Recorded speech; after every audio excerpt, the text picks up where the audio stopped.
Hello, everybody. It's Andrew Hutchings here, and this is an important life lesson, especially if you fancy yourself a scientist, because if you think you're a scientist but you're not doing this, well, you're not a scientist. But especially for any scientists or people who want to I hate saying be or become doctors because either you are one or you're not. Doesn't matter if you have a medical degree, doesn't matter if you don't have a medical degree. It's not like you start out at the beginning of medical school and you're not a doctor and like you go through this metamorphosis and you become a doctor.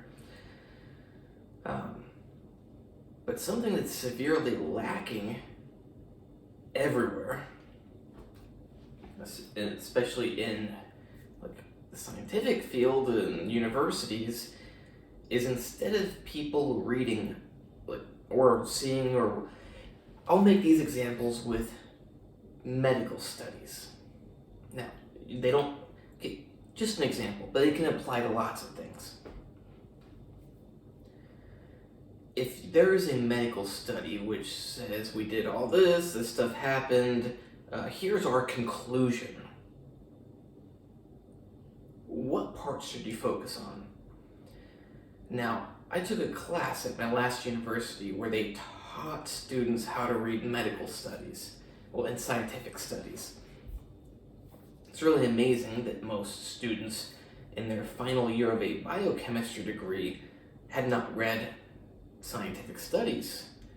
I've been reading them every day since I was about 14 years old. These students were overwhelmed with having to read like 2 a day and write a little bit about it or answer questions I can't remember. And in the class they taught that you should read the beginning, skip through all the stuff in the middle, and read the end. Now you know what happened in that study. But actually, no, that means you now know almost nothing about what happened in that study, except for people's opinions. And that's a massive problem, especially in science. It applies to other things as well, like world events. Like recently, someone sent me an article about world events. It was just somebody's opinion about them. Not saying objective facts, just an opinion. Why should you read an opinion, especially in science? You don't want to read, if you know nothing about the stuff, then sure, read somebody else's opinion. But if you have a brain and you're a scientist and you are knowledgeable about this stuff, you should form your own opinion. Look at the objective facts. Fact, this was done. Fact, this happened, and take all the little details into consideration. Maybe they gave patients a medication and it killed them, and the author goes, this medication should clearly never be used for these patients because it kills them. That's their opinion. Now you may go, but that's not an opinion, the medication killed them. Clearly it should never be used. The author is right.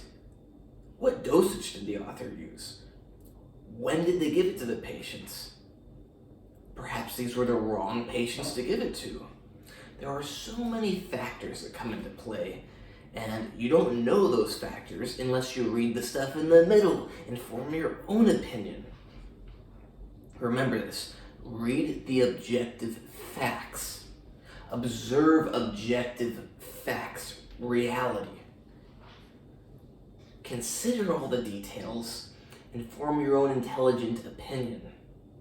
So with that example I just gave, maybe you read it and go, it sure seems like if it was just with like this different dose or with these different people, that it could actually be very beneficial. We should test that out some more.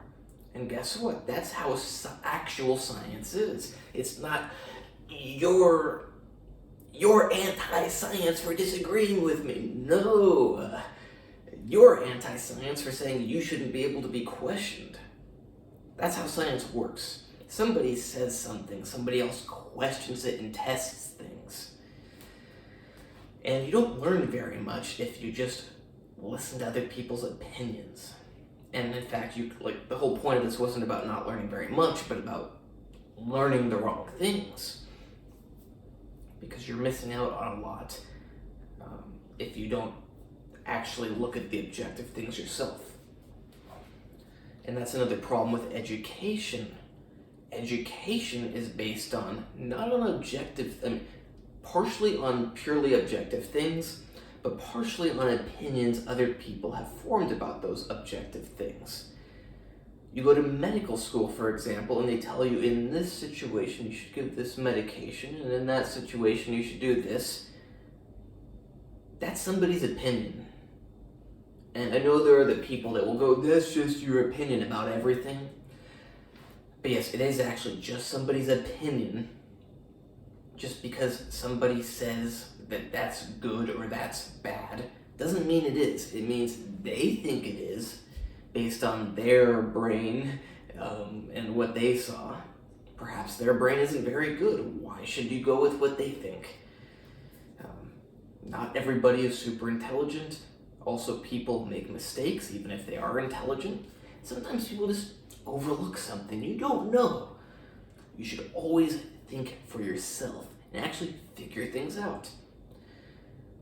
If you're actually into medicine, for example, don't just go, oh, for this condition I should give this medication because that's what they told me in school.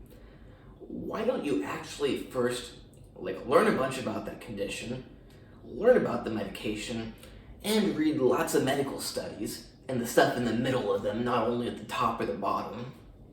And you go, it seems based on this and this and this that perhaps if we do this, it would actually work better, or that typical treatment has these side effects and we don't need those side effects. We can just do this, or we can do it a little, who knows. The point is that you shouldn't just memorize things that are told to you, especially when they're not objective things.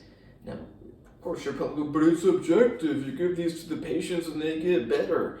That's another thing. You can make medical studies, and if you don't, first of all, you can make studies say whatever you want them to say, and if they don't say what you want them to say, you just simply throw them out. That's what happens in reality. But that's not science. They can't do that. They sure can do that, and people do that. And if you think that doesn't happen, you're a fool. What was I starting to say?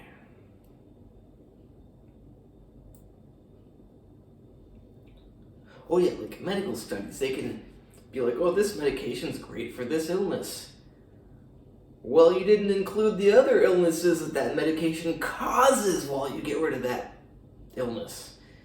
If you get rid of one illness and you cause 5 more, that medication is garbage, it's poison. You shouldn't take it. But the medical study can just not include that stuff. It's not significant. Ironically, oftentimes they do include that information and people just choose to ignore it and they go, oh no, that didn't matter. Why didn't it matter? I remember reading medical studies on a certain something with relevance to recent history, if you want to call the last couple years history. It was one of the first publicly released studies, and it's like, well, first of all, there was a massive flaw in which they didn't make sure that the people, hard to explain without giving away what the study was for, but there was, first of all, a massive flaw. So the control was not truly a control. But then they're like, 90% of people get really sick. 50% of people have to go to, I don't remember the exact percents. 50% of people get severely ill. 20% of people have to go to the hospital. But we see no counterindications. Really? Your treatment, your medication, whatever it is, makes everybody sick. Even severely ill. Oh, and some people had to drop out because they got too ill. But you see no counterindications. Let's just keep on this path with this medication or this treatment. Oh, and if you want to say that stuff matters, you're anti-science. Amazing how that works. And if I want to say, that seems like a horrible medication, other people will tell me, but like I just said, you're anti-science. The people who made this study said it didn't matter, so why do you think you know better than them? Well, I don't need to be the author of the study to know that if everybody gets sick, some have to go to the hospital, some get too sick to continue, not the best medication. I don't want to take it. I don't want my family taking it. You probably don't want to take it.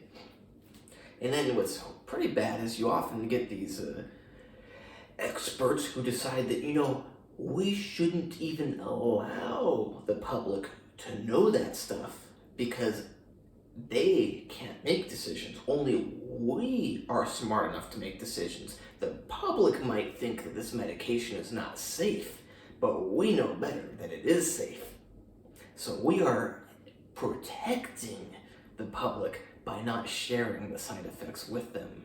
Because if they knew about the side effects, they might not take the medication, and that would be bad for them. That sounds insane, but that's actually what happened with something recently. And there were lots of academics and doctors calling for preventing the sharing of information so that people wouldn't make the poor decision of not taking something due to the side effects. Crazy. Yeah. Kind of merged into multiple topics.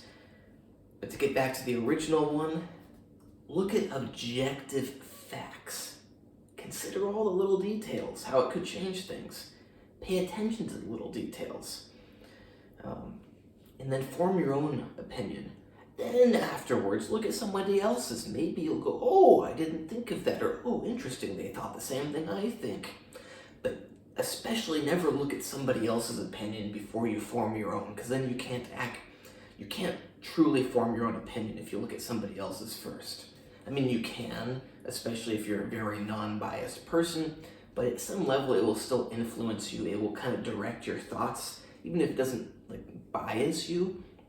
It will kind of direct your focus in one direction, whereas before you were open and you could focus anywhere, but perhaps now that you're exposed to somebody else's opinion, it's just maybe even just a little bit you're not focused over the other direction enough. And remember, it's just an opinion. It really, that's all it is. Now, it's supposed to be a fact-based opinion, but think about this for a second.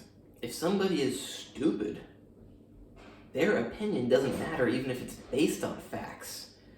Because you can give a stupid person all of the facts, and they will form a stupid opinion. I'm gonna end it here. Form your own opinions. Check out my other videos. Don't believe what I tell you. Think for yourself. Please like and subscribe. Check out my Instagram, natural_true_fitness. I believe that if you have tendonitis, you want to get rid of it as fast as possible and get back to enjoying your own life. And I have a book which can allow you to do that. It's on Amazon. I recommend you type in A Systematic Guide to Defeating Tendonitis and get the fastest shipping, get it ASAP. But that's my opinion. Now, if you don't think your time is valuable and you don't think that you want to live pain-free and enjoy your life, don't get it as fast as possible. But I think that time is valuable and that life is precious and you don't want to go through in pain. Also, my website is andrewhutchings.org, where you can hire me for consultations on fitness stuff, health stuff. No medical advice, but remember, it's not medical advice if I don't tell you to do it. It's just medical information. Not a licensed physician, not giving medical advice.